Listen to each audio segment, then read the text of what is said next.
What am I saying? I'm saying that the Apostle Paul instructed the Corinthians that women should cover their heads in public worship for good reason, it being the custom in all the churches of God, as it pointed to the relationship between Christ and his church. The gospel taught that marriage portrayed the eternal relationship of Christ and his church, this mystery being revealed through the gospel.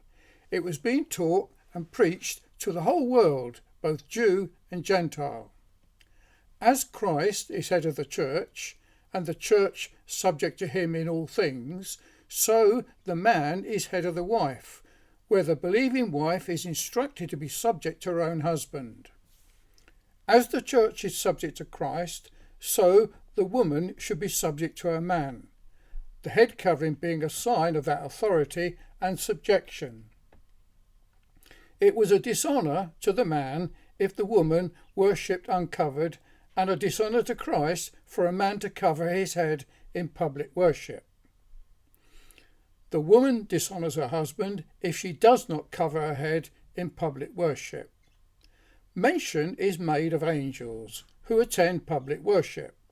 The elect angels never sinned, and they in public worship behold the relationship of the Christian woman and her husband, both of which testify to the experience of salvation which they have in Christ, something that the angels could not experience. They being full well aware of the fall of some angels and of their preservation from the fall, and of the fall of man in the Garden of Eden, and Eve being first in the transgression. The head covering being a symbol of the subjection of the woman to the man, and that covering was to veil her glory, the woman being the glory of the man. This being according to the Genesis account, her desire should be towards her husband, but he will rule over her. This is not cultural, but creational.